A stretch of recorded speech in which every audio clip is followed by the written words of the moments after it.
Hi, my name is Ashley Turbyfield, and this is my informative speech. I chose to do my informative speech on hand washing just so people can know the benefits of it, even though it is something so simple that everybody should know. Hand washing is a simple habit, something most people do without thinking, yet hand washing, when done properly, is one of the best ways to avoid getting sick. This simple habit requires only soap and water or an alcohol-based hand sanitizer, a cleanser that doesn't require water, which can be purchased basically at the front of any cash register anywhere you go shopping. Do you know the benefits of good hand hygiene and when and how to wash your hands properly? Despite the proven health benefits of hand washing, many people don't practice this habit as often as they should, even after using a toilet, which is pretty bad. Throughout the day, you can accumulate germs on your hands from a variety of sources, such as contact with people, contaminated sources, foods, animals, and even animal waste. If you don't wash your hands frequently enough, you can infect yourself with these germs by touching your eyes, your nose, or your mouth, and you can spread these germs to other people by touching them or touching surfaces that they also touch, such as doorknobs or basically main sources, doorknobs from public restrooms. Infectious diseases that are commonly spread through hand-to-hand contact include the common cold, the flu, and several gastrointestinal disorders such as infectious diarrhea. While most people will get over the cold, the flu can be much more serious. Some people with the flu, particularly older adults and people with chronic medical problems, can develop pneumonia. The combination of the flu and pneumonia, according to the CDC, is the 8th leading cause of death among Americans. Infrequent hand hygiene can also contribute to food-related illnesses such as salmonella and E. coli, according to the Centers for Disease Control and Prevention. As many as 76 million Americans get a foodborne illness each year. Of these, about 5,000 die as a result of their illness. Others experience the annoying signs and symptoms of nausea, vomiting, and diarrhea. Good hand washing techniques include washing your hands with soap and water or using an alcohol-based hand sanitizer. Antimicrobial wipes or towelettes are just as effective as soap and water in cleaning your hands, but aren't as good as alcohol-based hand sanitizers. Antibacterial soaps have become increasingly popular in recent years. However, these soaps are no more effective as killing germs than is regular soap. Using antibacterial soaps may lead to development of bacteria that are resistant to products' antimicrobial agents, making it harder to kill these germs in the future. In general, regular soap is fine. The combination of scrubbing your hands with soap, antibacterial or not, and rinsing them with water loosens and removes bacteria from your hands.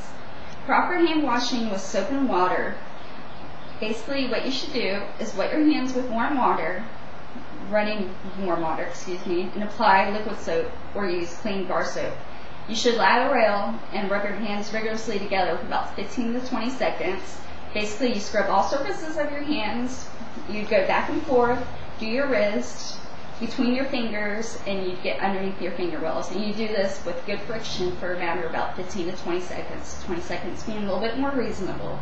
You would rinse your hands very well after that, and then you would dry your hands with a disposable towel so you don't pick up any germs.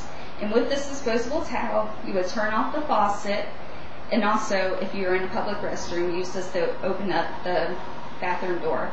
Proper use of an alcohol-based hand sanitizer, which don't require water, are an excellent alternative to hand washing, particularly when soap and water aren't available. They're particularly more effective than soap in killing bacteria and viruses that cause disease. There are commercially prepared sanitizers, which I mentioned earlier, that are at the grocery stores that contain ingredients that help prevent skin dryness. Using these products can result in less skin dryness and irritation in hand washing, especially if you are constantly washing your hands all day long. Not all hand sanitizers are equal, though. Some waterless hand sanitizers don't contain alcohol. You should only use the alcohol-based products. The CDC recommends choosing products that contain at least 60% alcohol.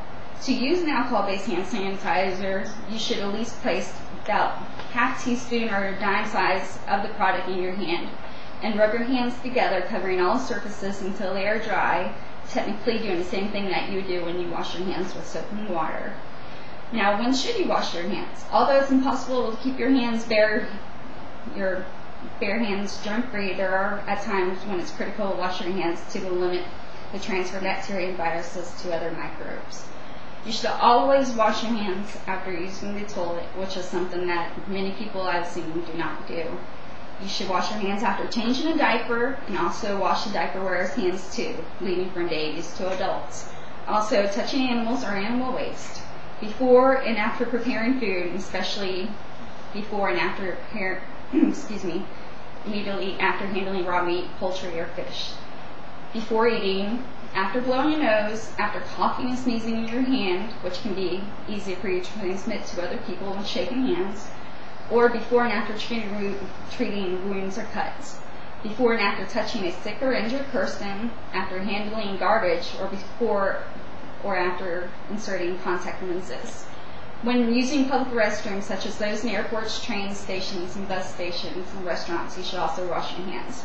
Now, if you are to have kids, there is one way to help keep your kids by washing hands.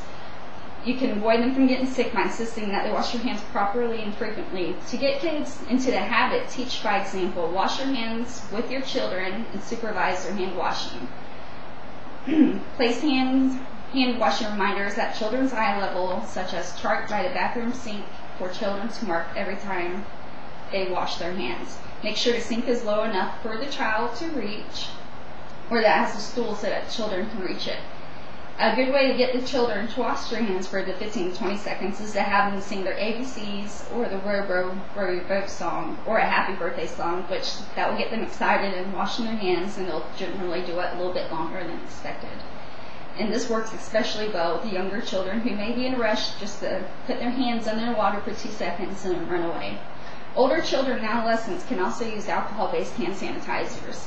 If you have your younger children, just make sure that the sanitizer is completely dry before a child touches anything, and make sure that they do not ingest any alcohol in their mouth, considering kids like to put their fingers in their mouths, and be sure to store the container safely away after use.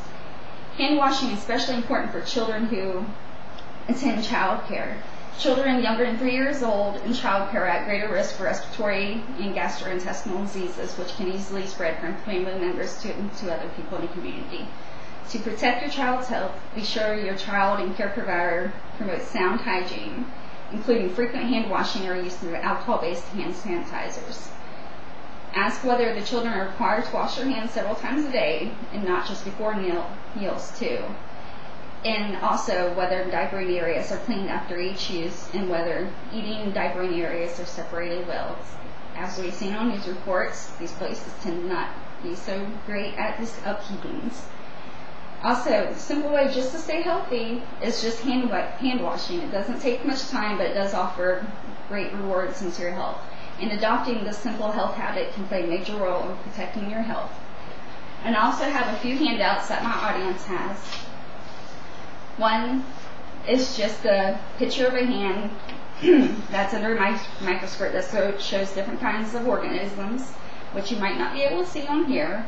One shows E. coli, the common cold, diarrhea, which can be very serious in hospitals. It's typically called C. diff, and it's passed on from people who have the fecal matters on their hands and then ingest it. Also VRE, which is vancomycin resistant enterococci, which can be an antibiotic-resistant virus, which is very serious for older people, and also the influenza.